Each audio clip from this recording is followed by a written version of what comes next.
Welcome to the Roadrunner 89 Investment Network, where we talk about interracial love and marriage. Hope you enjoy Swirl to Investment.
All right, how's everybody doing tonight?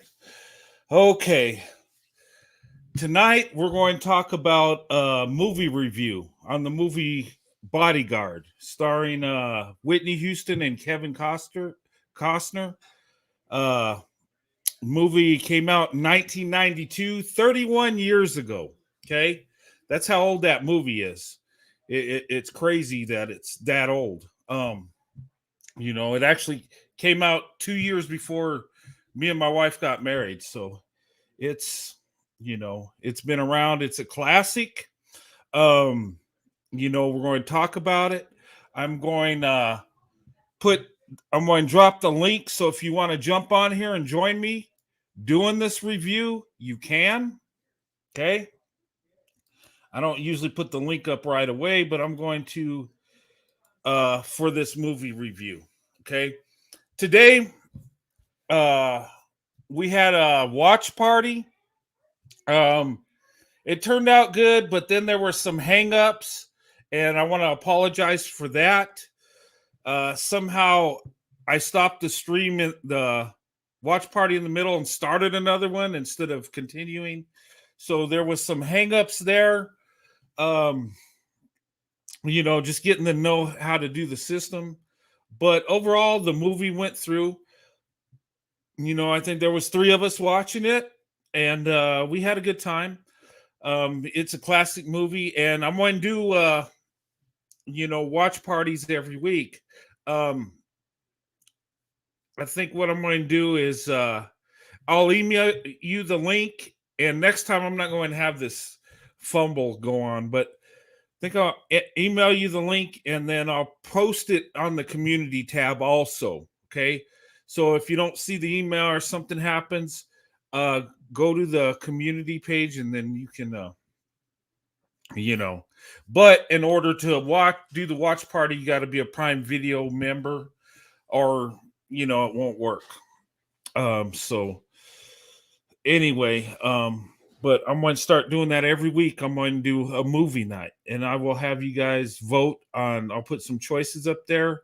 If there's something you want to see besides what I put up there, choice, just put it in the comment section.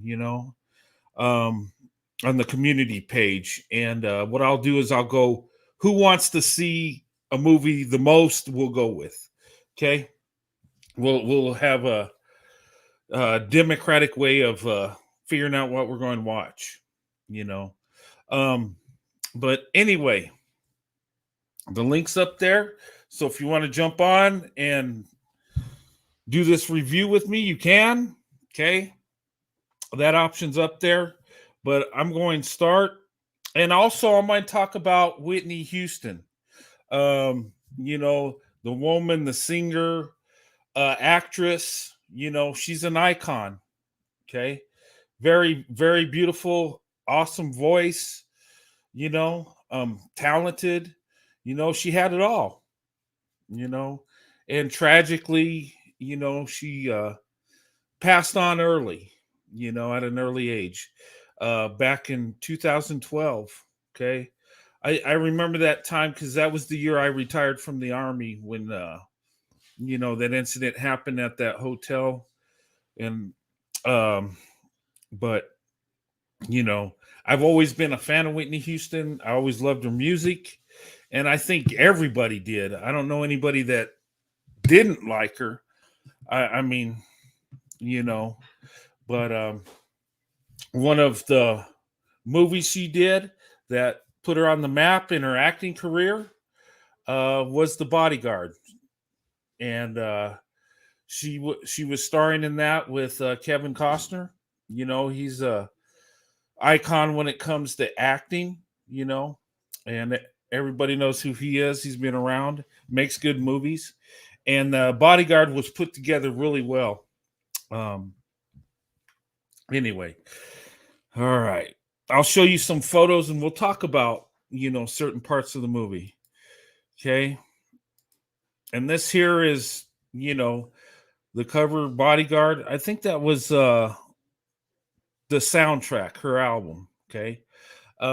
She had a lot of hit songs that went along with the movie also. Um, and then sorry, I'm going to get these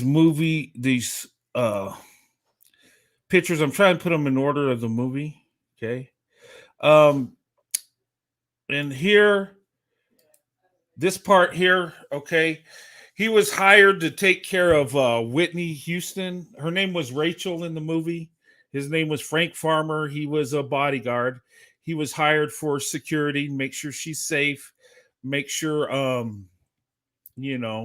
nobody hurt her or brought harm to her. When you're dealing with celebrities, celebrities out there, you got crazy fans and they're always in the public eye. They have to have protection, okay? Because you just never know. And in this movie, this story, he was a former Secret Service agent that contracted out his himself as a bodyguard to celebrities, and they happened to hire him to protect Rachel in the movie. And this scene here, he's sitting down and watching her video, and you can tell there's some attraction in the movie, and I think she's watching him, look at her video.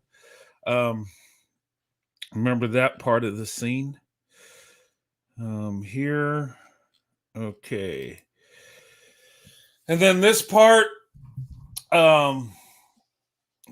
he's been there for a little bit as her bodyguard, and she's jogging, and she actually asks him out on a date.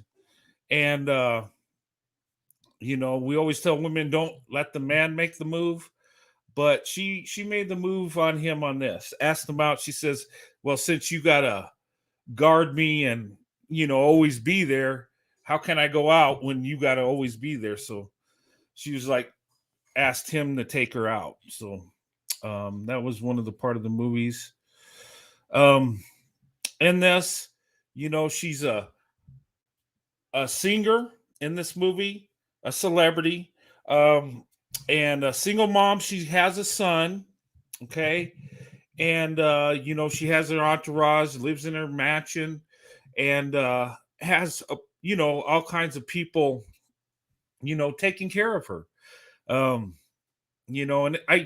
I believe the movie kind of went along with their real life, in those instances where you always had people around you. You always had people, that would do her her outfits or makeup, all that stuff. And you had, of course, security.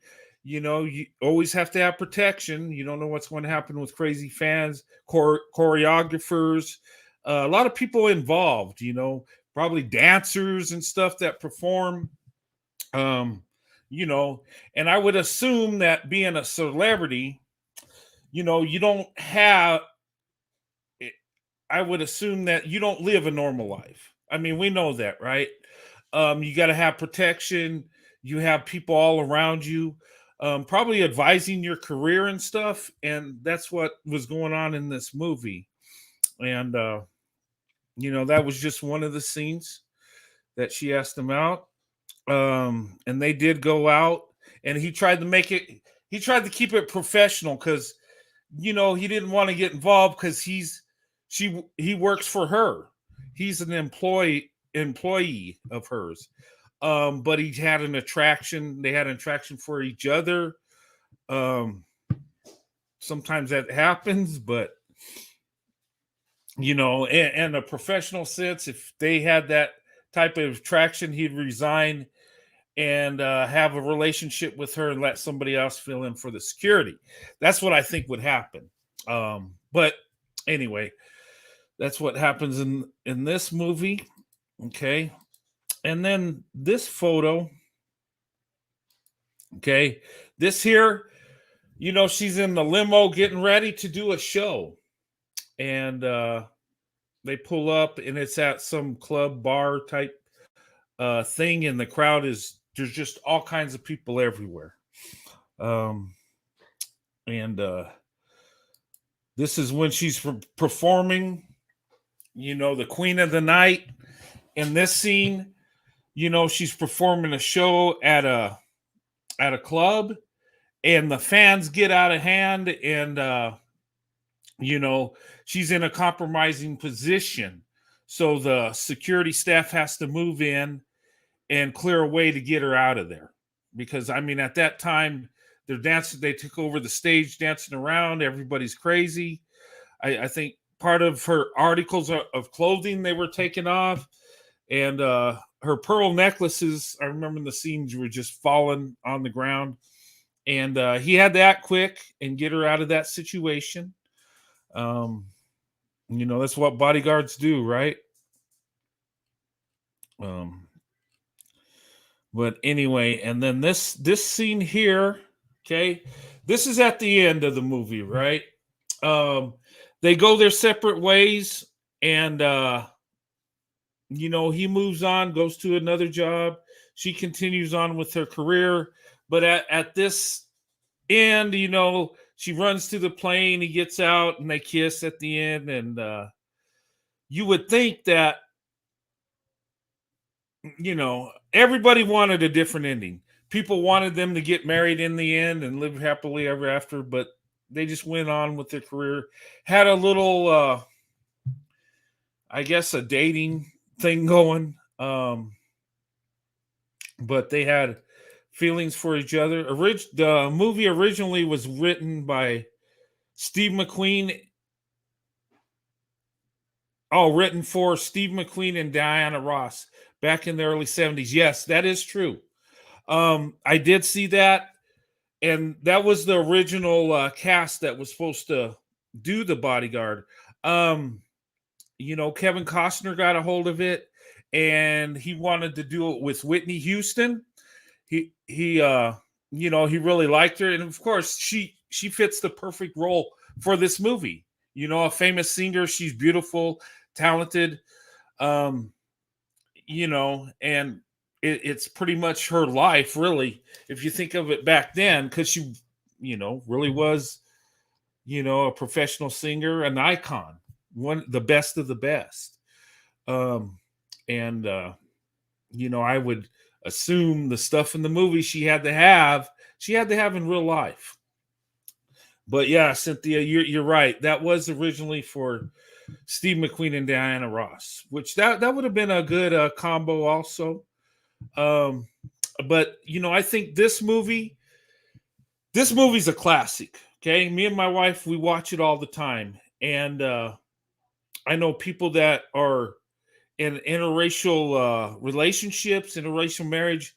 They like seeing stuff like this because it kind of reflects on the swirl to investment type thing.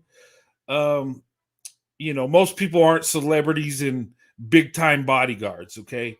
But just like seeing the interracial couple. I know I always have. I always, when I would see, and even today, when I see black women with white men, I'm just like, I just think it's awesome, Um, and when I learned of the statistics, how black women, white men led the way, and marriage success. Um, I was, I was happy. I was excited to learn that. Um, there was a lot of people that were surprised, but I never was. I could always see the beauty in black women and how amazing they are, and I always had a big heart and love for black women. So but anyway, this was the end of the scene, and then in the movie he turns it over to some another like bodyguard, but the guy was real old, and it was like, and he says, well, I can't trust you, and it's just like she was like, he's old. So I think he should have got with her in the end. I wish they had made a DVD where they you can choose the ending.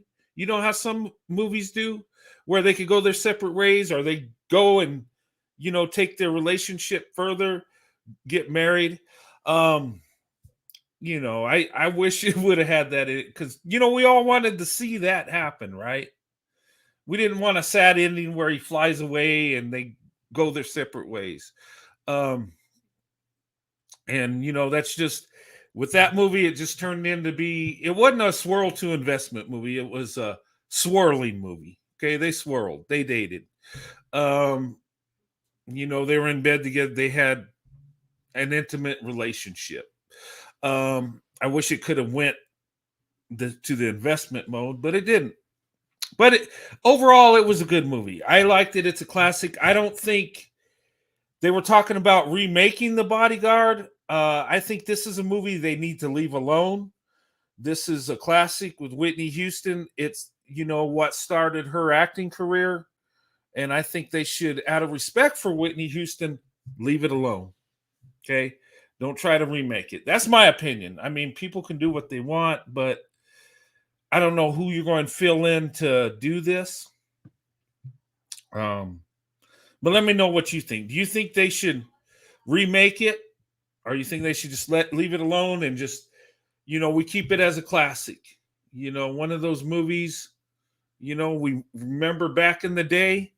And this movie came out in 1992. Okay, some of you might not have even been alive by then.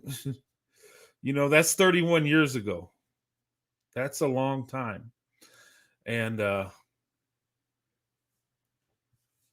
Mr. and Miss Loving movie. Yeah. Yeah, the Lovings had a great marriage.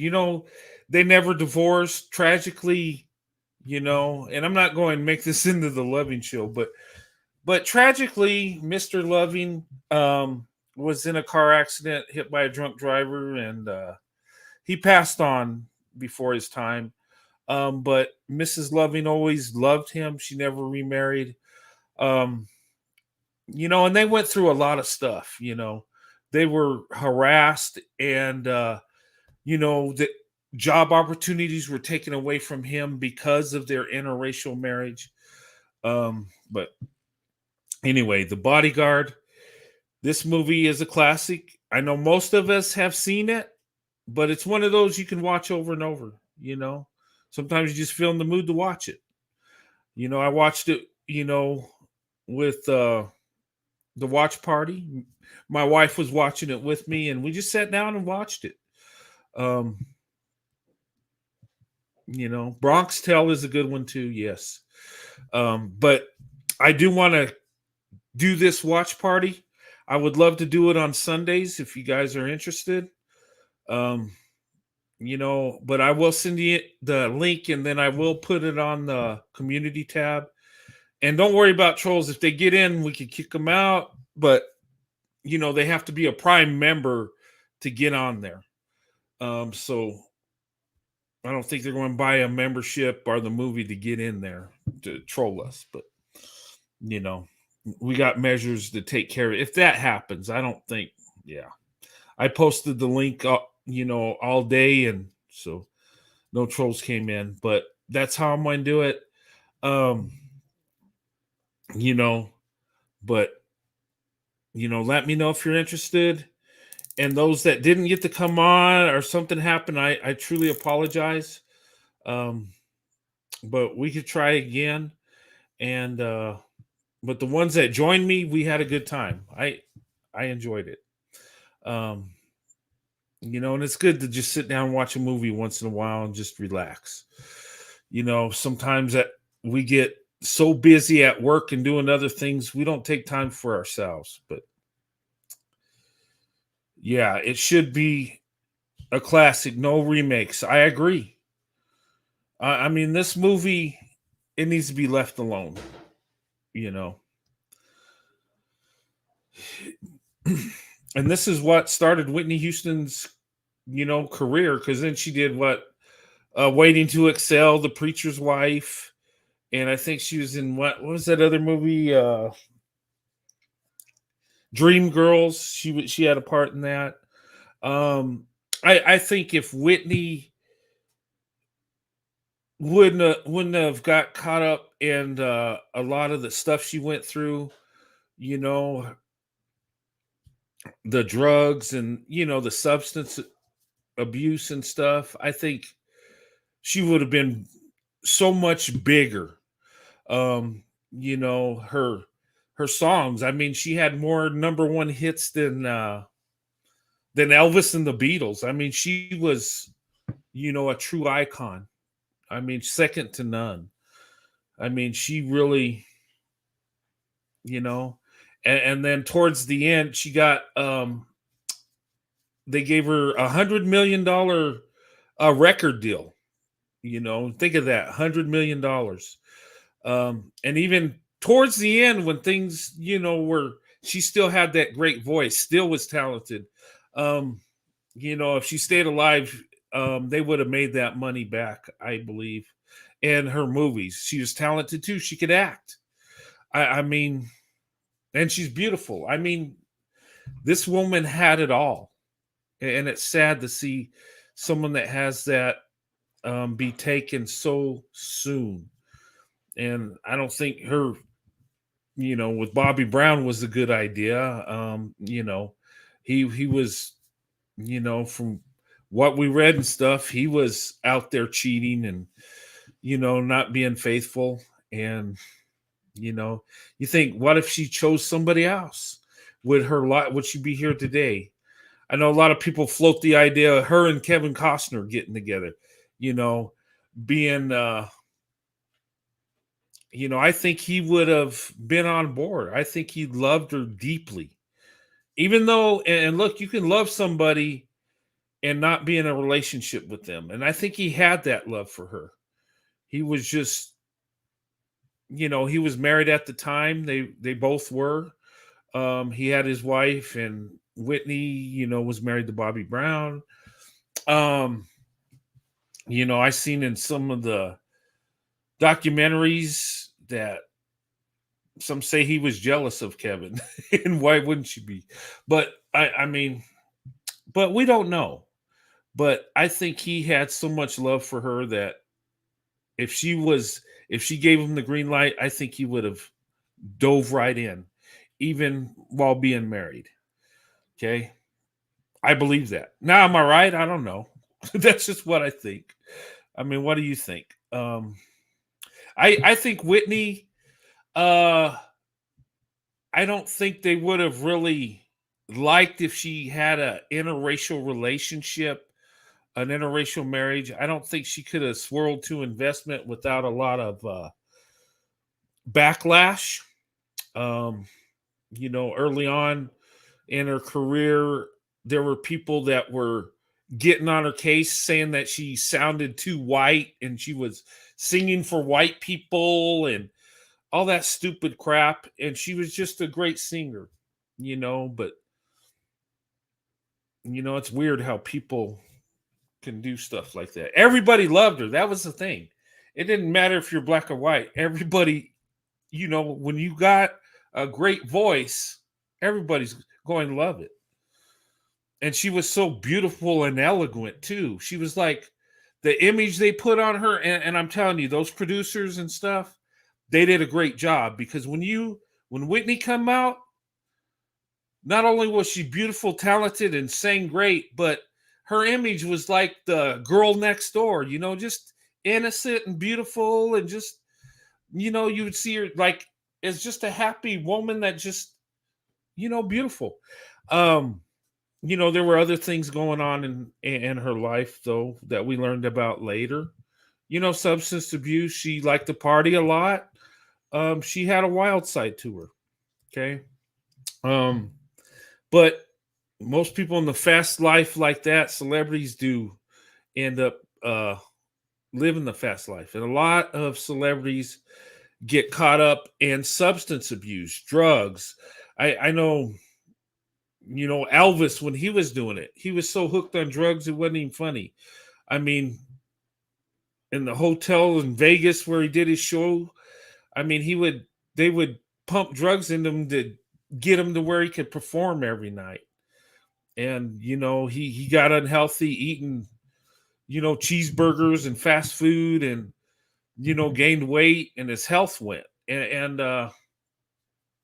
you know, I, he ended up passing away early. I think he had too much waste in his body and it killed him, you know.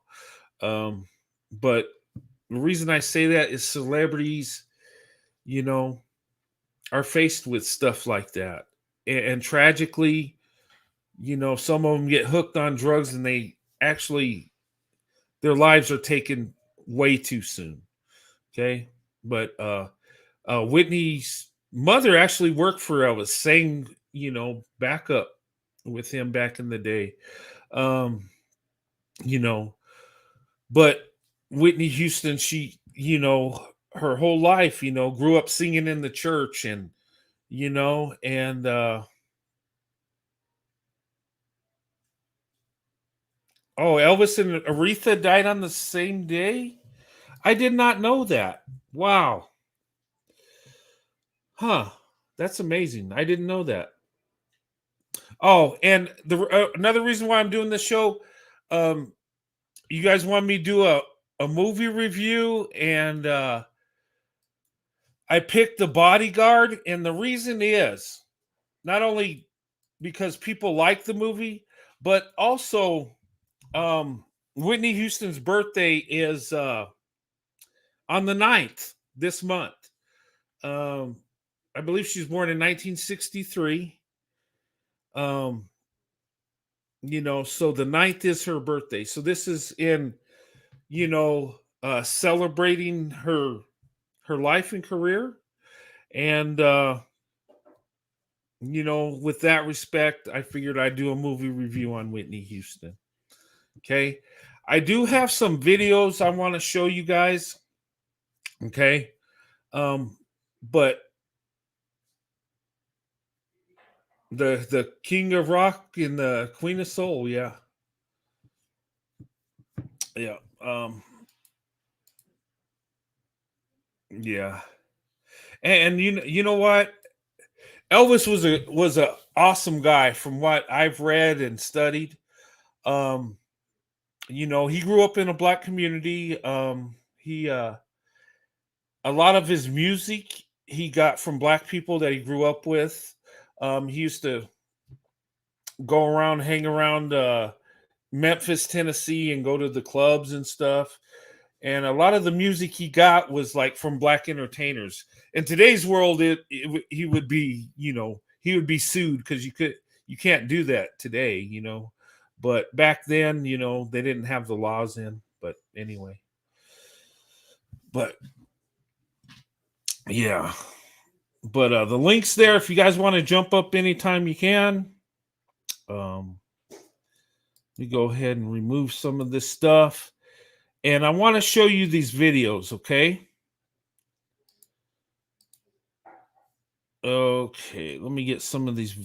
I'm just clearing off these photos and stuff off. And I want to show you these videos, okay? And we're going to talk about Whitney Houston, okay? All right. Now, this movie was a classic. This is what started her acting career, okay? And Kevin Costner reached out to Whitney Houston. He wanted her for the spot. Okay. He picked out Whitney Houston, and she accepted, and the movie was awesome. Okay, he picked the right one for that movie. But yeah, it was supposed to be, Steve McQueen and Diana Ross, and it was on, nobody picked it up, but Kevin Costner did, and turned it into a box office smash, and that propelled Whitney's acting career. And at that time, she's on top of the world. You just thought, man, what else can she do? But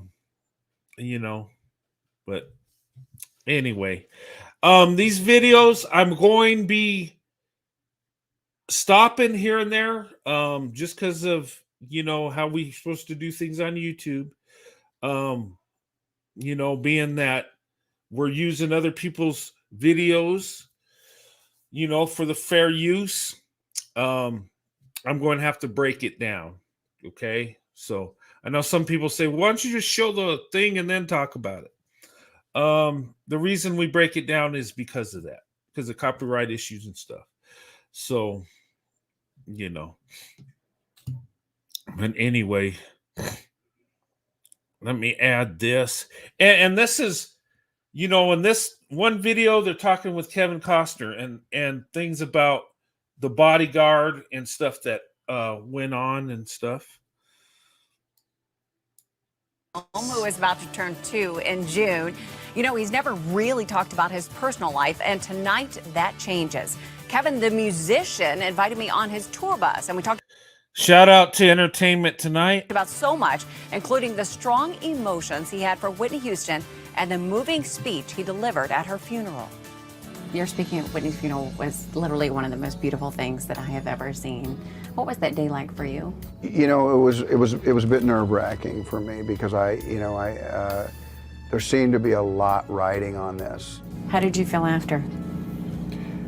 I got back to my seat as quickly as I could to Christine, and I felt like I did it, you know what I mean? And I forgot to go over to Sissy and hug her, because it seemed like every speaker went over there and hugged her, and I sat down and I realized, wow, I blew this whole thing. It seems like only yesterday that Kevin's bond with Whitney was for. Okay. Yeah, Whitney Houston and Kevin Costner were good friends. They had a special bond. They did. They were good friends. He deeply cared for her. And in that funeral, he said some memories, and he was emotional. And you can tell there was love there. And he felt bad because he didn't hug Sissy, but they had so many celebrities and political people. I mean, she was an icon, so you can imagine her funeral. But he put in a nice speech about her, and it was loving and nice.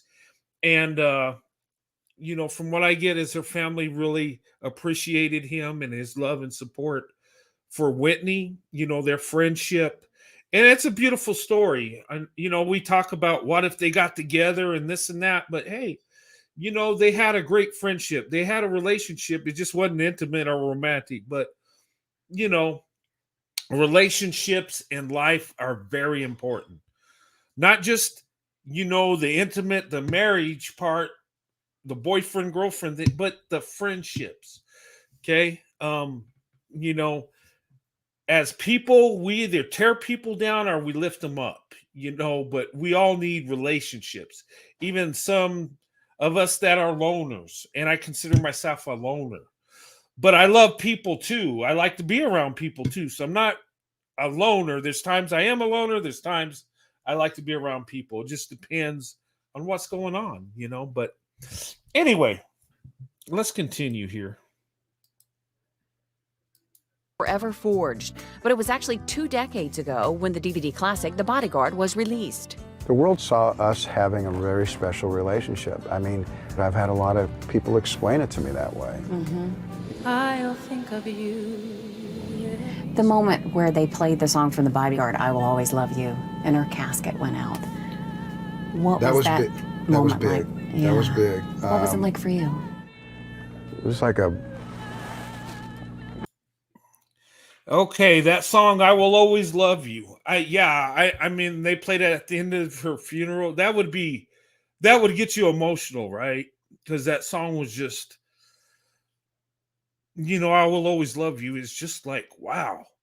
And you can imagine people are sad to see her go and remember her for her music, but that song was huge in that movie. And "I Will Always Love You" was a song. It was a Dolly Parton song. Okay, Dolly Parton came out with that song in the 70s. Um, and Kevin Costner wanted her to use that song because he thought it was a good song for the moment, and it was a country song, but I Whitney singing it, and she sang it better than Dolly Parton. And even she said, yeah, she sung her song, but she said she sung better than I could ever. That's the respect she had for Whitney Houston. I mean, look, I mean, there wasn't. I don't think there'll ever be a voice like Whitney Houston ever. That's something I believe is a gift from God. I mean, it was just so beautiful and amazing. But yeah, that's where that song came in, and it was part of the soundtrack. But it was Kevin Costner's idea to do it, and he floated it by Whitney, and she did it and put it on the soundtrack. And of course, there's another one of Whitney Houston's hits. But we all remember that song, right? When you think of the movie, you think "I Will Always Love You." But anyway, kind of a score to our life together a little bit. Bittersweet. It actually felt perfect, but it was powerful. There was people were suffering, and that song kind of it did kind of bring everything back together, but it was an absolute goodbye. So goodbye. You also wrote her some letters. Who was it that asked you to write her the letters, and what? A friend of her who realized sometimes the trouble that was happening, and look, we all have trouble. Somebody thought that whatever I might write her might have an effect on her. I don't know if it ever did or not. The myth is that you can reach into someone. okay, he wrote her some. I wonder what was said in those letters. I bet. I just wonder.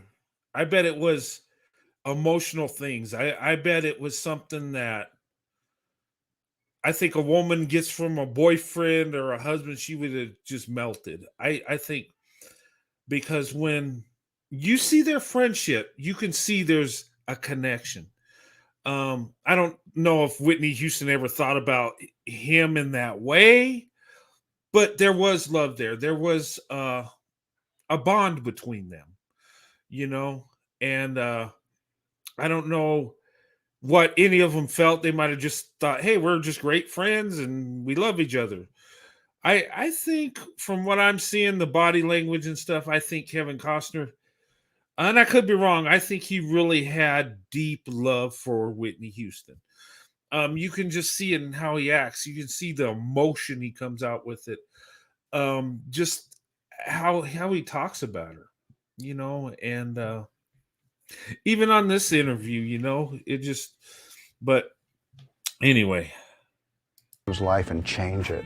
Can you share what some of the things that you said in the letter to her were? I wasn't even sure really what I might have been saying. It was obviously about encouraging. I said, no matter how dark things get for any of us, I mean, if we can somehow hold on, our life can be in a really different place a couple years from now. Do you think she could have been saved? Sure, absolutely. yeah, you think, and you probably wish you were the one to save her. Yeah, it's sad. I wish she could have been saved. I think she could have been with the right situation, right people. And look, we all go through some dark times in our life, right?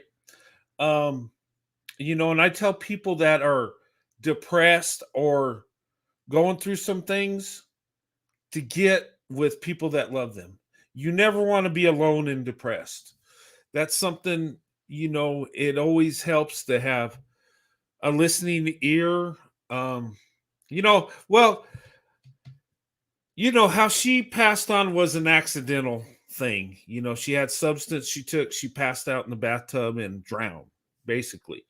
Um, so it wasn't that she was depressed and just wanted in, it's just an accident. Um, but there could have been, I think with her, Whitney, I think with her substance abuse, I think things led to that. I don't think she just wanted to just go party and jump into it. I think it was just the fame, the fast life, and then the stress.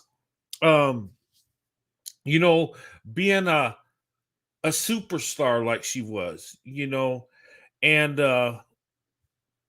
there had, and I was watching a documentary. I saw several documentaries on Whitney Houston, and there was drug abuse even within the family or family and stuff. And you know, and that's common in families in America and other parts of the world where they have, problems with substance abuse. I don't think there's any family in America that or anywhere else that don't have somebody in their family that's have a drug addiction, substance abuse. I know I got people in my family that have substance abuse problems. I've lost family members because of substance abuse. I lost two cousins um, really young, and and it's sad. But in the fast life, I think it's more dangerous because it's more accessible, and you use it to get you through shows. And when you're that big, people depend on you. And I think her family, her father, her mother, brothers, whatever, were depending on her. And I think she had that overwhelming thing that she somehow had to take care of them. And I'm not saying they were just laying around waiting for Whitney. No, I just think, because she did involve her brother, I think, in her mom and in her shows, and um, and then her marriage to Bobby Brown. That guy was very promiscuous. Had extramarital affairs, and then dealing with that stress. And I think with all that mixed in, I think that probably led to the substance abuse. I might be wrong. I don't think people just say, "Hey, I want to do some drugs," and it's stress, influence, other factors. But anyway, let's get back to what Kevin has to say. Why do you say that? How so? Yeah, because that's all things are possible, and when it comes to that, Remember that national anthem at the Super Bowl? I think it's the New York Jets and Buffalo Bills where she sung the national anthem. At her essence, Whitney was a really good person.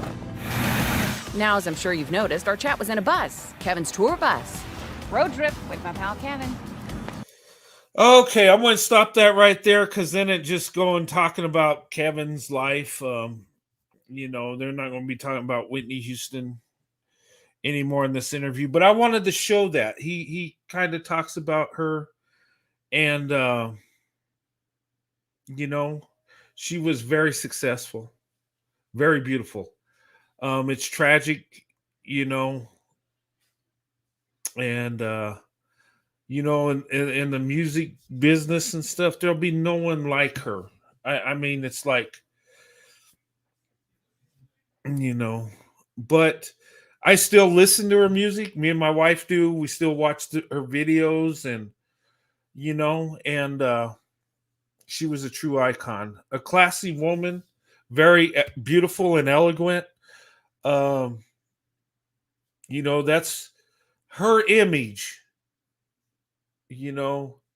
Was an image that I think,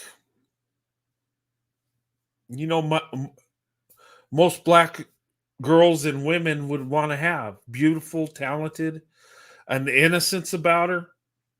Um, well, I'd say any woman, her life was a bit different than what image they put forward. Okay. But I think she was a good person. I think she was, you know, had a beautiful spirit about her. I think she had a big heart. I just think, the situation and some of the people around her kind of steered her the wrong way. And, some of them didn't want to or mean to. Um, but that's life. Sometimes, we have to live with our choices. And but I can just imagine what was on her shoulders, you know, and yeah, but watch watch some documentaries on her if you haven't. Watch Just Whitney. That I watched that, and it showed her dad was spending money left and right, and she had to do a world tour. And I'm like, oh my god, is this stuff true? I'm just like, people were living off Whitney Houston, family members, friends, and celebrities. Sometimes that happens, and that's a lot of stress. That's a lot on somebody, you know. But anyway, let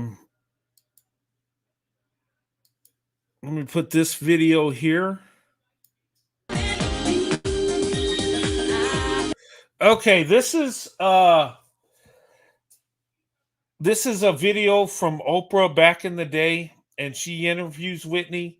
And some of this is sad because she talks about like her substance abuse and problems she's had.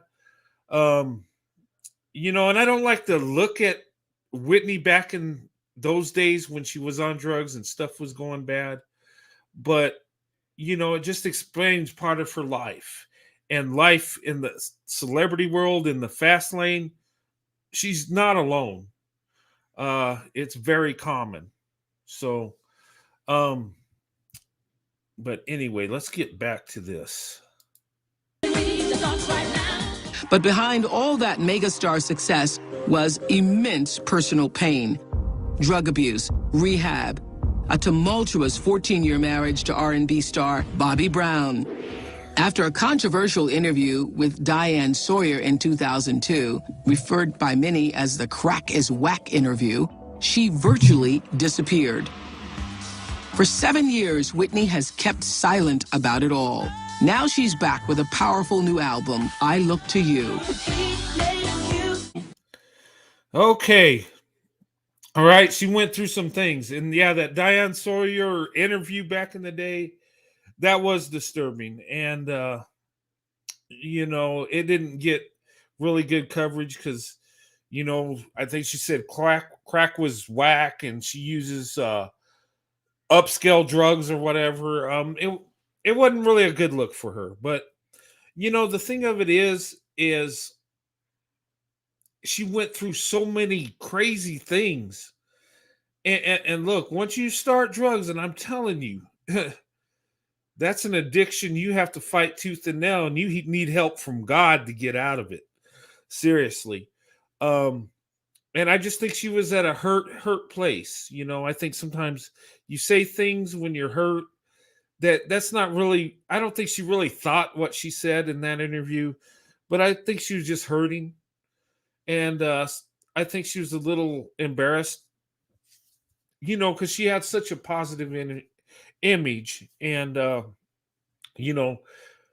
marriage with Bobby Brown and the fast life and all the family issues, and it takes its toll. But anyway, let's continue. Who do you love? The Lord. I do. I'm so humbled and so thankful by His grace, His goodness, and for never giving up on me. Okay, let me speak about that. I think Whitney Houston really loved the Lord. I think her heart was with God. I think she was born again. I think she just got caught up in the fast life. And when she says, I love the Lord, you can see the sincerity. And I think she was looking for help. I think Um, but sometimes you get in a fast life, and sometimes you get caught up in other things. You drift away from the Lord, and what happened to Whitney is not what God's plan was for her to end up. She was given a voice, a talent, and and we're given things in life.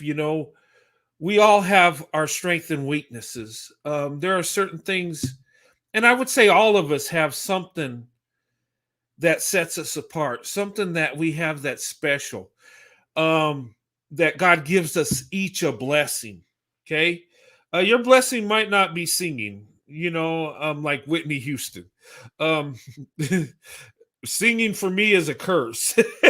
Like, but seriously though, we all have something we can touch somebody with. We all have a blessing, whether you know it or not. You're a beautiful, amazing person. God created you to win. God created you to be successful. Unfortunately, we don't follow God's plan a lot of times and end up getting in trouble. And I think that's what happened with Whitney.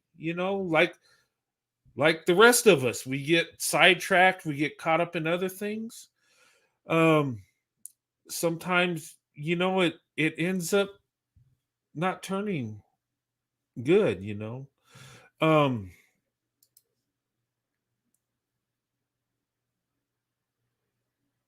Oh wow, he had a sudden that overdose. Bobby Brown just had a bad spirit. Yeah, I don't think Bobby was really thinking about living for the Lord. I think he took that fame and that celebrity status to a whole new level. Is all about women, you know, indulging in pride and lust, and it ruined their marriage. It really did. I'm not saying he did it by himself. She had substance abuse problems. They were a trouble couple, and I think if Whitney had someone that was more stable, I think she would have been better off. And but I mean, it is what it is. I mean, it's sad though. It's horrible. But anyway, let's continue. I love my mother. I was 13. My mom had put a show together, which included my brother and myself in her act, and we sang background for her. Rushed. Yeah, and let me say something about that. Oh, let me get to that picture. That's a nice picture, right? Whitney Houston, her family, uh, a lot of her family members were professional singers. Genetically, her family they all had good voices, right? Sissy Houston would perform, she would sing. She sang back up to Elvis too. But she would go on the road and tour and sing also. She had that talent.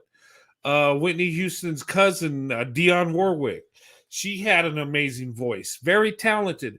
She come from a family that can sing and grew up in the church singing.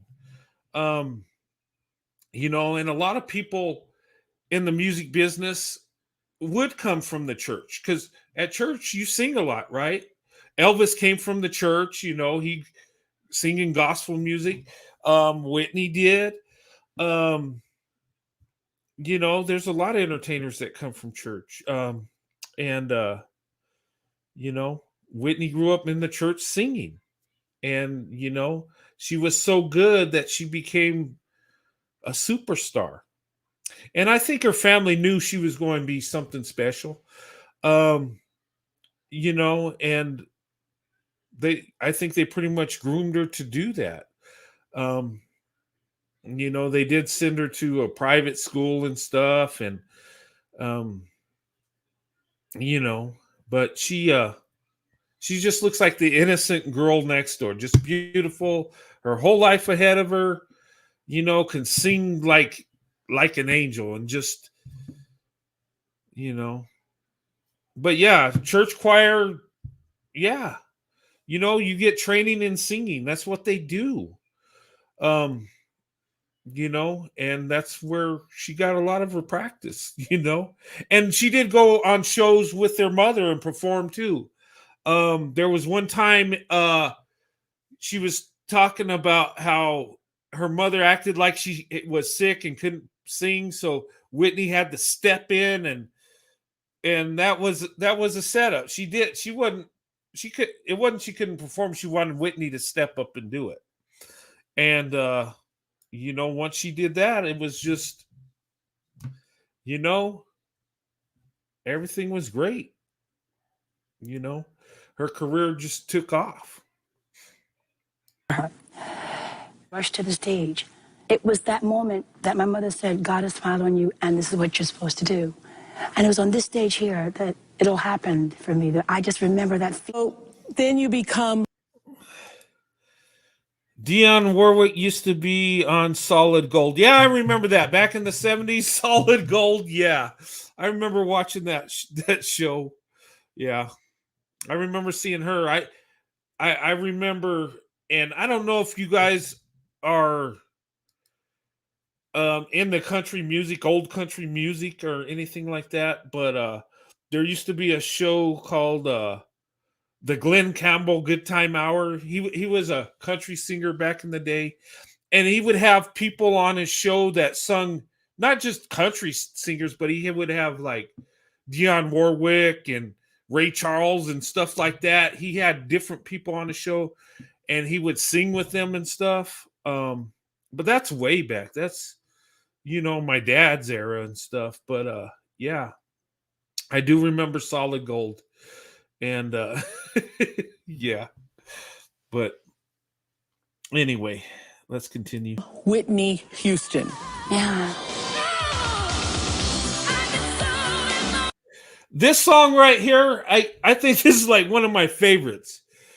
I get so emotional, just upbeat, and it's just like you just want to dance to it, and it's just like just a feel good song. All of Whitney's Houston songs are great, but I think this one's, I always liked this song. But anyway.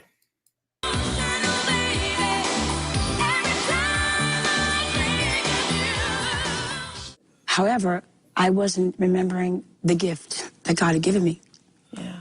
I had totally kind of put all that aside, and my daughter needed my joy back. I needed that peace that passeth all understanding. I needed that moment, you know what I'm saying? That when I was 3 years old, that church thing, that thing that my mother gave me that I was born into. Okay, let me talk about that. That's really interesting, right? She forget what God's purpose was for her. And I think those of us people of faith, we follow what God wants us to do, but we get sidetracked. We forget what our purpose is. We kind of, go adrift. And sometimes we got to get back to the basics.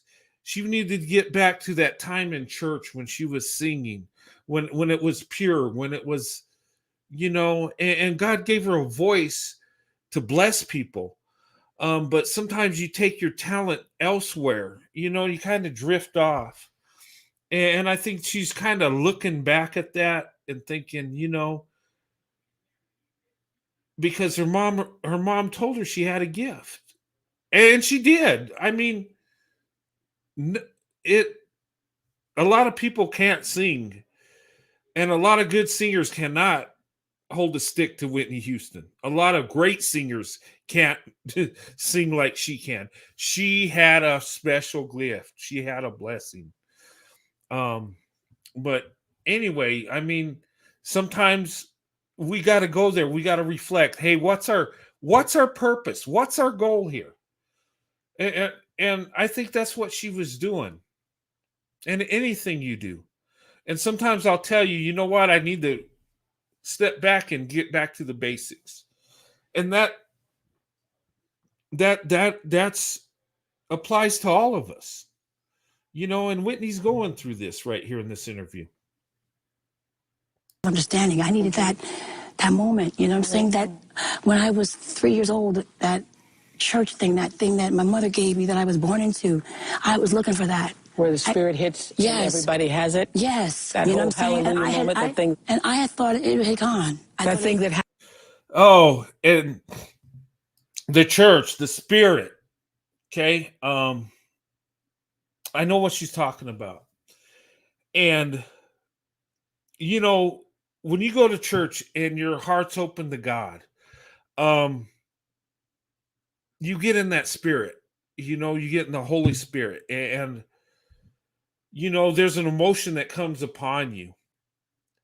And sometimes you'll have a glimpse where you understand, you know, that there is a God and this God loves me, and you know, and you know, I've been in church and I've heard a message that really hits home.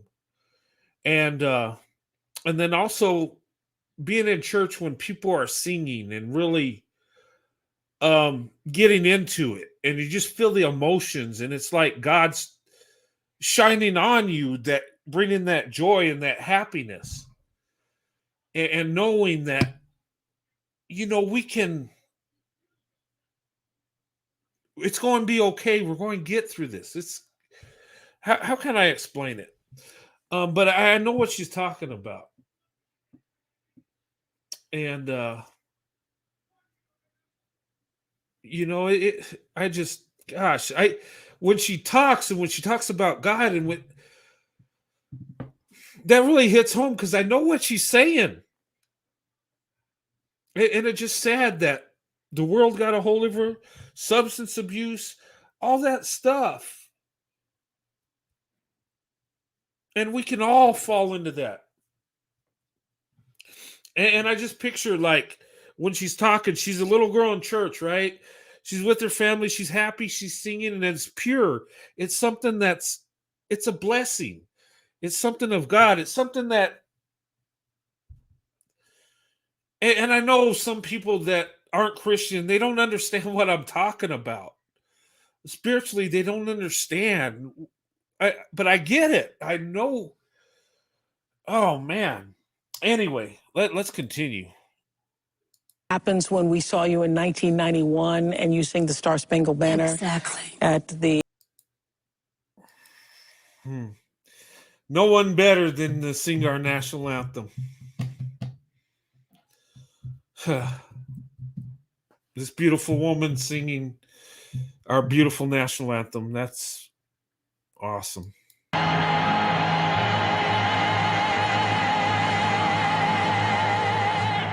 I thought times, they said, the pain and frankly disgust that so many pop fans felt during Houston's decline was caused not so much by her personal distress as by her seemingly careless treatment of the national treasure that happened to reside within her.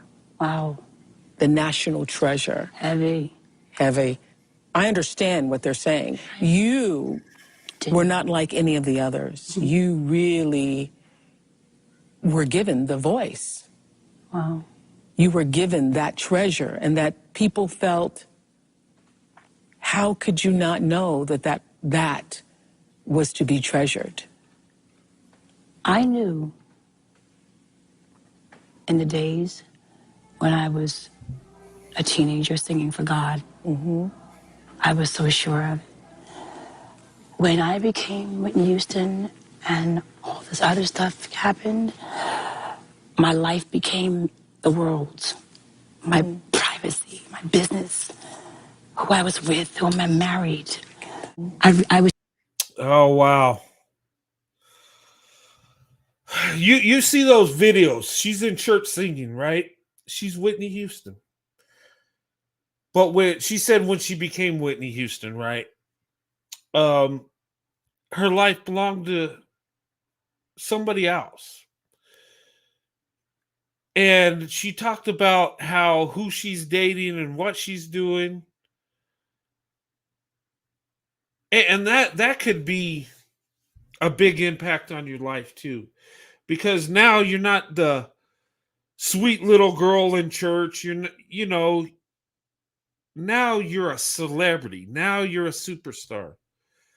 And now people are trying to control you, who you're seeing, who you're dating, and it should never be that way. A person should always be in control of their life. It should never be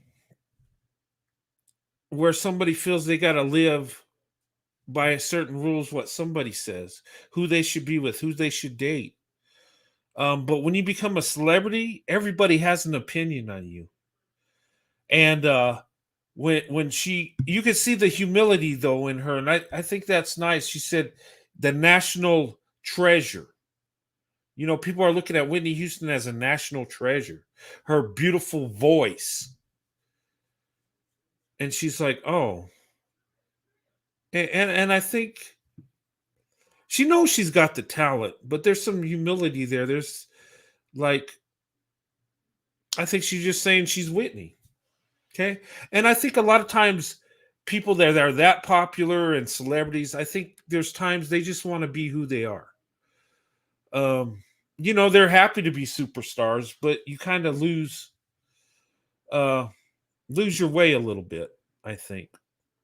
I still read my Bible, and amazingly enough, I would still read my Bible. I still had it in me. I knew God was there. I knew a light was there, and I was just trying to get back to it. I just kept trying to get back to that spirituality. Because you knew you were lost. Oh yeah. One day my mother came into my house. It was kind of funny, but like now I look back at it, I see the love and the passion that my mother had for me, and she has for me. And she walks in with these sheriffs, and she says, I have a court junction here. You're either going to do it my way, or we're just not going to do this at all. She said, we're both going to go on TV and you're going to retire. Wow. And say you're going to give this up because she said, this is not worth it. Your mama came to your house with the sheriffs? And said, it's not worth it. And she said, if you move, Bobby, they're going to take you down. Don't you make one move. And he stood there like he was scared. And she said, let's go. She said, let's do this. She said, I'm not losing you to the world. I'm not losing you to Satan. She said, I'm not doing this. I want my daughter back. I want you back. I want to see that glow in your eyes, that light in your eyes. I want to see the child I raised. And you weren't raised like this. And I'm not having it. So you make a choice and you make it here today. She said, because I have a court junction that says you have to go. I said, Mama, but do we? She said, my way or no way. She said, that's my granddaughter. And you're going to do it the right way, girl. Yeah, my spirit wouldn't let me. Yeah. The spirit of God is stronger than any spirit that you could ever have. And at some point, it helps you to make a decision. I had my sister-in-law who was praying for me. Pat Houston. Yes, Pat Houston, absolutely. Pat. My brothers were there for me. My family, I had members that stuck by me. I just knew I had to get to a point where I had to make a choice. And I just remember praying, if you give me one day of strength, I will go out that door and I will not look back. And that one day came, and I left. I remember I said, I'm going out for some sugar and some milk, and I'll be back. Did you know that was the day? I knew it. You knew it. I never came back. So, does that mean you're drug-free? Yes, ma'am. I mean, don't think Okay. Now, listening to this, right? Her mom's getting involved. There's something not right. And it's sad to look at this because you see her struggling. And was she drug free? Maybe for a little bit. But she did get back on drugs. And there were substances in her when they found her at the hotel at the Grammys back in 2012. And you see a woman here that's trying to find her way back, trying to get back to her innocence, back to God. And the fast life in the world is just, I hate to say that, kind of taking over her life. And once you get hooked on the substance abuse, the drugs, it is so hard. I just, And thank God I've never got into drugs and stuff to where I've had to fight my way out of that. But I've seen people destroyed over this. I've seen friends and family members. And I'm telling you, I remember back in high school, there was like 5 of us that would hang out. We were good friends.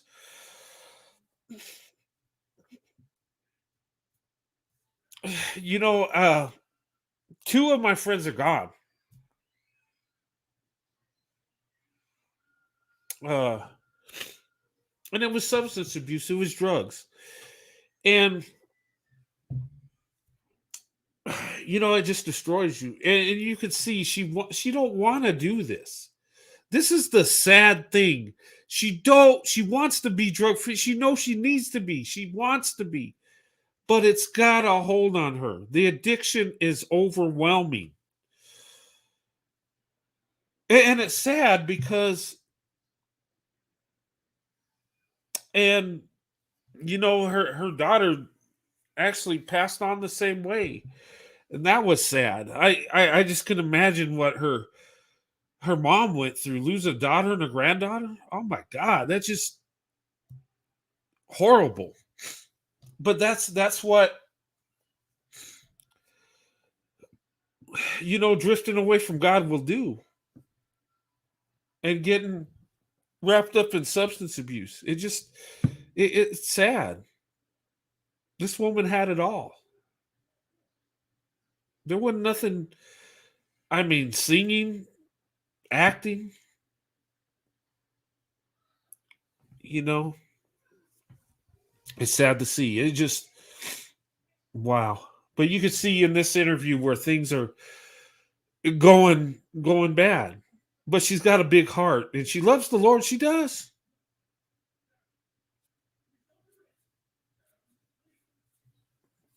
But I don't have desires for it. There are times like, it takes a minute to cleanse, get off me. Yeah. Just leave me alone, get off Yeah. me. I have to pray it away. Absolutely. I have to pray it away. Now, I have a drink every now and then. Don't get me wrong. Yeah. If you see me at a bar, have a drink, don't think. Don't say she's gone back. No, Yeah. please don't do that to me. Be tempted? Oh, Brian, I can only take today, one day at a time. Yeah. Only one day at a time. Right now, no. Right now, no. No. And that's the thing. One day at a time. That is very tempting. And she's telling you, yeah, one day that she's telling you it's hard, it's tough. And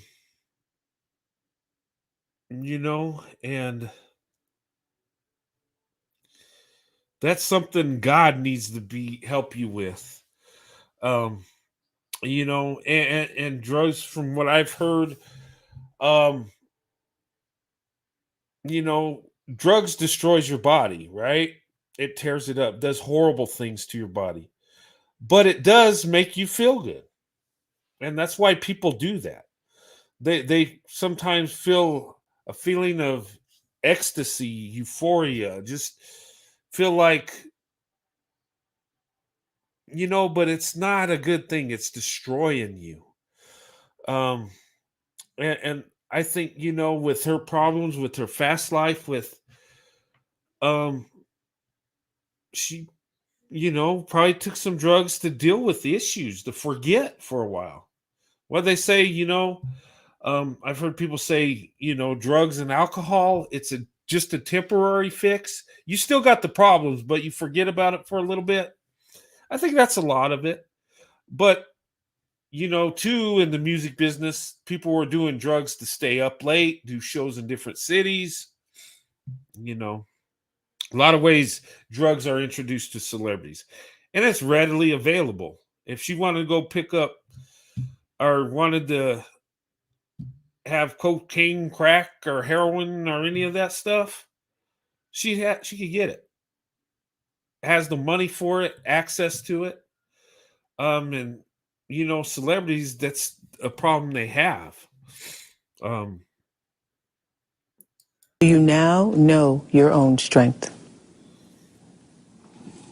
I know from whence my help cometh from. I do know that. And I know that is strong within me. And if ever I get low, or I get weak, I know where I can turn to. I know where I can go. I know where I can run to. I was by myself so much during those years in LA, and I would just sit and I would just read the word, and I would stop and I would think, and I'd say, what do you want me to know? The Holy Spirit would speak to me and it would guide me. And I wouldn't know how I would get to this place or that place, you know what I'm saying? Or how I, did this, or how I would even go in the studio and sing again. But I did it. I'd like to thank Sissy and... Okay, here's a speech here. This is at Whitney's funeral. Kevin Costner speaking. And I think Whitney could have beat this. I think it would have took a few more years, but I could see she was trying. I believe she wasn't just giving up. It was just, but it's so hard. And I think, that what happened at that hotel during the Grammys, I think it was an accident. And it's tragic, but I think if it would have taken her career to be just demolished, I think, and just at the end of where she could finally recover. I mean, I don't know. I'm not God. I can't say, but I just think sometimes people have to lose it all to get back. And I think it would have taken something like that to get her out of the fast life, out of that celebrity status to where she could heal. Sometimes the best things that happen to celebrities is their status is taken away. But anyway, we'll listen to what Kevin says at her speech. Let me get it to the beginning here.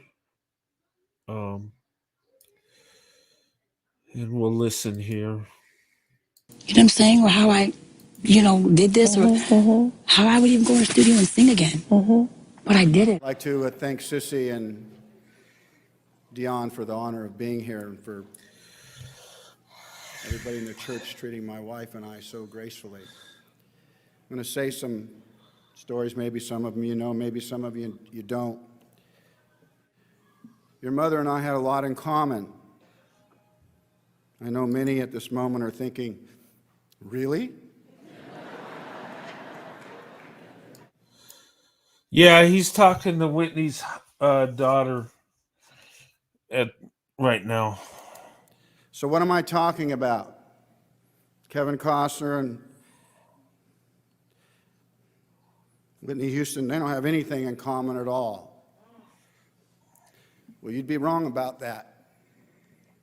We both grew up in the Baptist church. Yeah, they both did grow up in the Baptist church. Oh, sorry. I hit the wrong button. They did both grow up in the Baptist church. And look, I'm Baptist. My wife's Baptist. Maybe that's why we got so much in common. And, but, and that's probably why I have weight issues, because Baptists, we love to eat. We get together. No, but anyway. But yeah, they both had that in common. And I think they could relate to church life because they both grew up in the Baptist church. There's a little difference between the black church and the so-called white church. I've seen it like in my wife. My wife went to a Baptist church, which was predominantly black. There were white and other groups of people in it. My church was a mixture of everybody. My church, we had white and Hispanic were the biggest group. Hispanic was the biggest by far, but then it was white and black and everybody else. It was more of a mixture, but we're Baptist. And,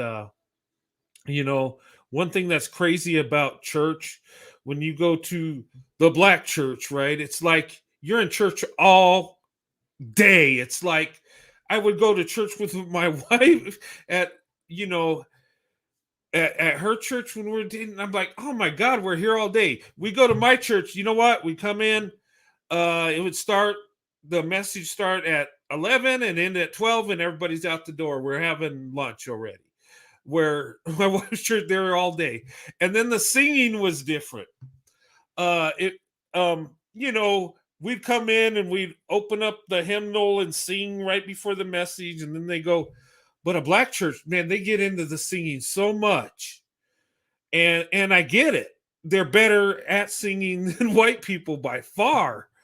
But sometimes the music was so good and the singing was so great, you would like, hey, what was the message again? You get caught up in it. But, but anyway, that's just a little observation I have. And we're both Baptists, right? We both, believe Jesus is Savior and all that stuff. A lot of things we do similar, but there's some slight differences too. But anyway, but let's continue listening to Kevin here. The church was the center of our social life, and Whitney and I would laugh, knowing it was also the place where you could really get into big trouble, especially when you were allowed to sit with your friends and not your parents in the big church. I remember more than once being pulled from the pew for whispering and passing notes.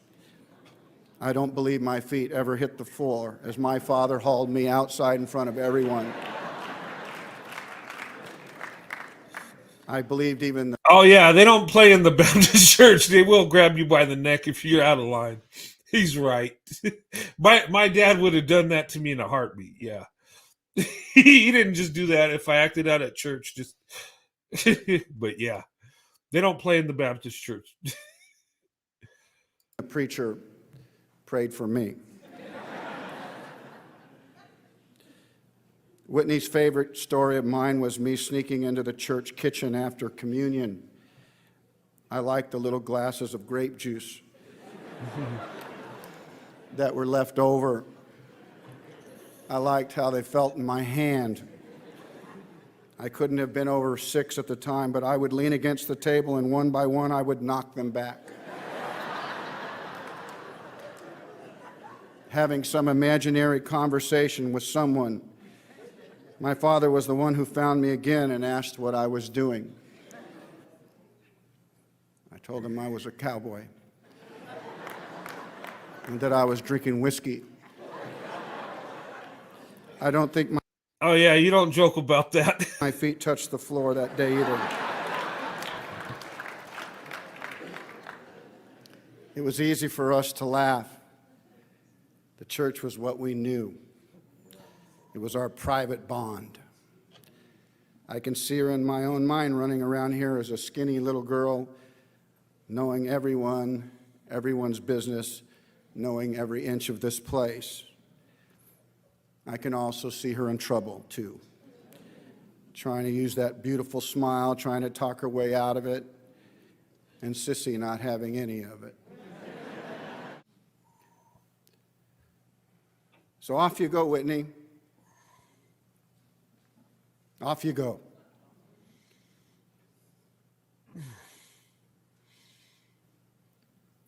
Escorted by an army of angels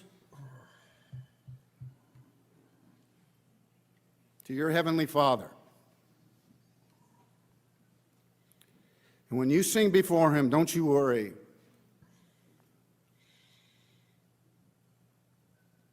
You'll be good enough. Okay. Wow. Yeah, I think she's going to be good enough. God give her that voice, and I'm sure the Lord would love to hear her sing again when she came home. If you look at the background here, there were a lot of celebrities there. You see Jesse Jackson sitting there. And they received Kevin pretty well. His speech, I think and his Whitney's family was really nice to him. He said they were really kind, and but I think they knew that he was,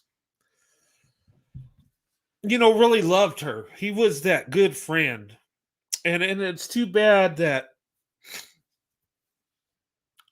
there wasn't more people like that around her, maybe Whitney would have got through this. Maybe that accident wouldn't have happened. Maybe who knows? I mean, but when it's your time to go, and I think maybe God had something that it was time to bring Whitney home. There was so much trouble, so much problems. Sometimes when our time is up, it's up. And we don't know that day. We don't know when the Lord calls us home and says, hey, come home. And I think about that. And there's been a couple times I thought, wow, I'm going to go. And there was a time I thought I was going to lose my wife. Thank God, yeah, it didn't happen. But we don't know. God knows what's best for us. And sometimes I think with Whitney, with what was going on, I think he brought her home, said it's time to come home, time to, and we look at passing on as something that's sad and horrible, and we're going to miss those that leave us. But if they're born again, they're going to paradise. We're the ones stuck on this earth with the craziness, right? But anyway, but I just wanted to do this, and the movie review. I wish I had some people come on and talk to me about it, but okay. But I wanted to do this to talk about the movie, do the review. I want to get back to doing movie reviews, and I wanted to talk about Whitney Houston and the life and career she had, and kind of honor her because this month is her birthday, the 9th. August 9th is her birthday. And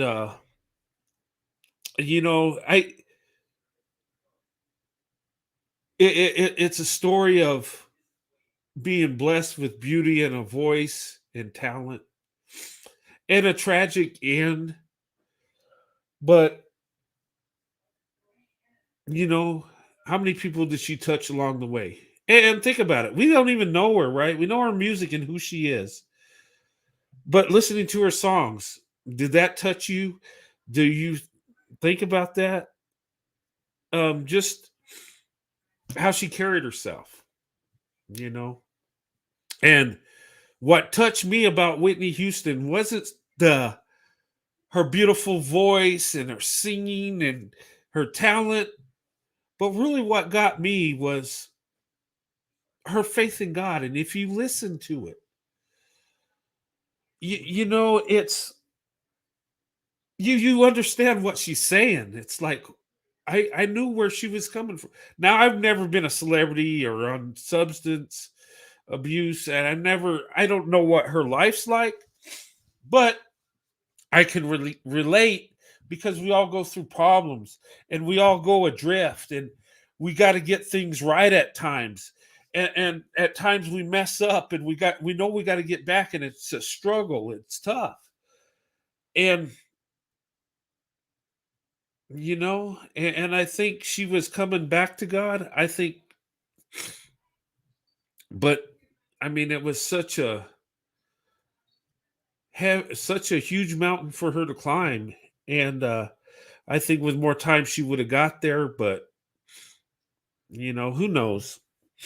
But it's just sad to see someone go like that.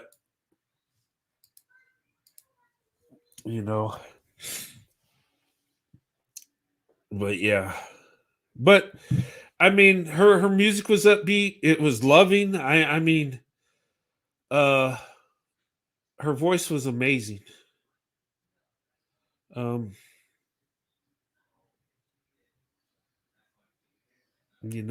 but but I get what she was saying, and but I do love the friendship that Whitney and Kevin had, Kevin Costner. I think that was a beautiful relationship. And, you know, and I think in life, relationships are the most important things we have in life. And think about that. And I'm not talking dating and marriage only. Okay, those are important, but our relationships, our friendships, our relationships with our parents, our brothers, our sisters, people around us. A lot of times our relationships help us get through things, help us get strength. You know, I believe a relationship is a work in progress in our life. I think as children, we learn to be friendly with each other. We're taught to share and be kind to one another and how to deal with each other, you know. And as we grow up and we do what we're told by our parents and,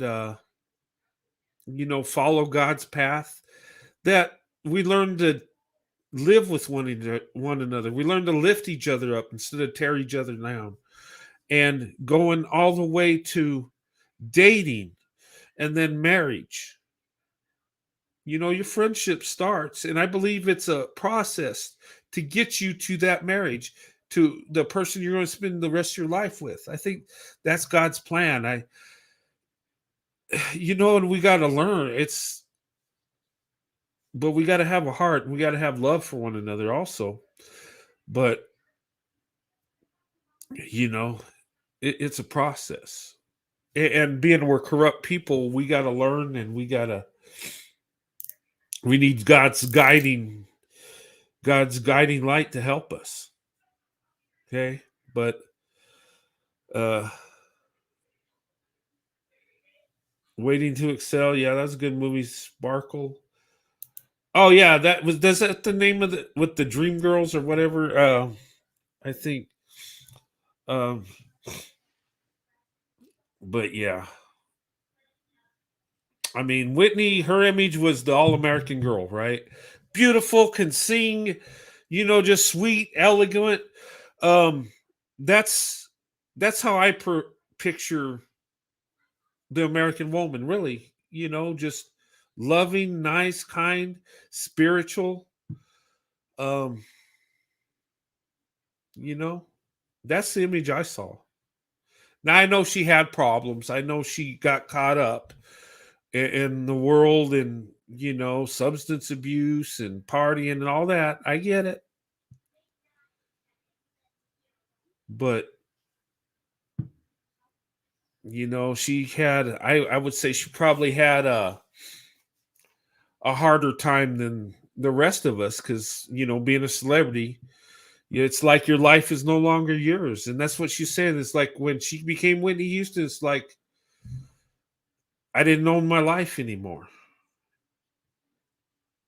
And that's got to be tough, being told where to go, what to do, have to have your security detail around you. You got to dress a certain way. You got to, I don't know. I just think there's probably a lot of stuff involved. I'm sure the fame and the fortune is great, but you kind of lose who you are in a sense too. Um, but anyway, I'm going to put the link one last time. If you want to come up before I close, you can. Um, if not, I'm going to close it here soon. I think I talked about all I need to talk about. I just wanted to make it a movie review and talk about her life and and kind of and celebrate Whitney Houston. This is her birthday month. The 9th is her birthday. Um, so but her life was a beautiful story with tragedy. And It's not unusual. A lot of people, whether they're celebrities or not, go through things that she went through. Okay. With the substance abuse, with the, maybe not the fast life, but influenced by the wrong people could happen. I think somebody said that her brother got her involved in drugs. I think that happened. I think there was an interview where he admitted that he influenced her on that. But would that, if he didn't do that, would she still have done drugs? I think, living that life, there would have been somebody to influence her with that. But anyway, yeah. But guys, I'm going to go ahead and close. I hope you enjoyed this review. I hope you enjoyed the videos of Whitney and her life, and she will be missed. I mean, but it can be a lesson to all of us. Look, having money and fame isn't always the answer. And rich people have the same problems as poor people in a lot of ways. There are celebrities that got fame and fortune that, will commit suicide. Just like poor people, our middle class people. Yeah. But, I would just say, don't think about the tragedy at the end. Just think about the blessing she was to everybody. The beautiful voice. When you go on YouTube, and I do this a lot. Sometimes I'll sit in my studio here. This is like my happy place where I do my YouTube videos. Sometimes I'll sit in here and watch YouTube. I'll watch music videos and listen to, different songs and stuff, depending on what mood I'm in. I might listen to some Donna Summer back in the day, some Whitney Houston. I might listen to,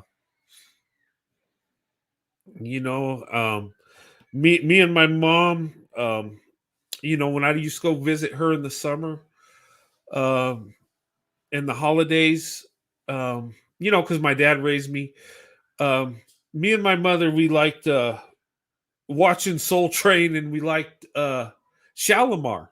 You remember Shalimar back in the day with Jodie Watley? And that was our thing. Me and my mom did together. And, her being so young is like we were like, it was more like a brother-sister relationship than a mother-son. But, but I remember stuff like that. And but anyway, I hope you guys enjoyed this. I will be doing a prayer meeting tomorrow. Okay. Sorry, I slipped on it today, but I'm going to do it tomorrow. I think we really need one with everything that's going on. And, you guys are welcome to join in on the prayer meeting. Okay. It's open to everybody. You don't have to be a Christian to be there, but everybody's welcome. I don't close the doors on nobody. Yes, even my trolls are welcome. If they want to serve God with me, hey, you're more than welcome. And then we honor the Lord, and then after the show, we could go back to the fighting or what, or roasting each other, whatever, But, I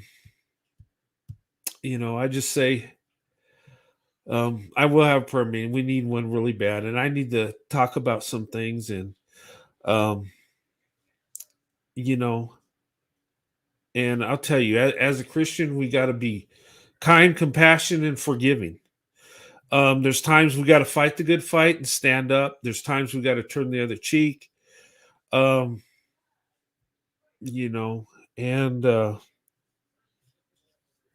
but anyway, I love the movie reviews. And guys, come in, join me on the movie reviews. Tell me what you thought of the movie. Okay? And I will have a watch party before every movie review. You don't have to be in the watch party, but you can watch the movie on your own, but come up and talk about it. The best movie reviews I had is other people coming in, you know. But anyway, I'll have another one Sunday. I'm going to put out a vote. I'm going to put some movies up there. I'm going to give you some choices, okay? I got to see what Amazon Prime has. I don't want to give you a choice if they don't have it, but I'm going to give you some choices on my community page. The Preacher's Wife. Yeah, we'll watch that one too. You know what? Maybe we'll do that in maybe you know what? Maybe we'll do a 1 week review on The Preacher's Wife, and then I could do like a prayer meeting and do a side movie review with that. That would be good. Bodyguard was a great movie. Yes, I love The Bodyguard. I watch it all the time. Something New's a good one too. I'm going to review that again. I did a lot of these movies I do reviews on. I did in the past some years ago. If you dig down in my channel, you'll see movie reviews that I've done in the past, and some of them I'll redo. That way, you know. But anyway, this was requested that I do a movie review, and I love movie reviews. Maybe the next one we can have a few people up here doing it together. Hey Corey, how's it going? Josh. Hey Corey, you remember the movie reviews we did way back, right? Had a lot of fun with those. But anyway, I'm gonna go ahead and close, guys. Thank you for being a part of this movie review, and the movie review and the honoring of Whitney Houston. Thank you for being a part of this. And, sit down today and listen to some of her music and just, reflect. Maybe watch one of her movies, But anyway, guys, thank you so much. I'll see you soon. Tomorrow we'll have a prayer meeting tomorrow night. I don't know what time yet. Or no, you know what? Not tomorrow's bad. Let's do it Tuesday. Because tomorrow I'm going to work. My work will go too long. Tuesday we'll have a prayer meeting. I'll put it up there. We'll do it on Tuesday. Okay? For sure. I'll put it in, and we'll do it Tuesday night. Ace Ventura When Nature Calls. Okay. Yeah, we could do that. But hey guys, enjoy your Sunday. God bless you and your family. And look, I'll see you soon, okay? You guys have a good night. I'll see you Tuesday night. We'll do the prayer meeting because I'll get off work earlier. That'll work better. All right? But anyway, have a good night. God bless you and your family. I'll see you soon.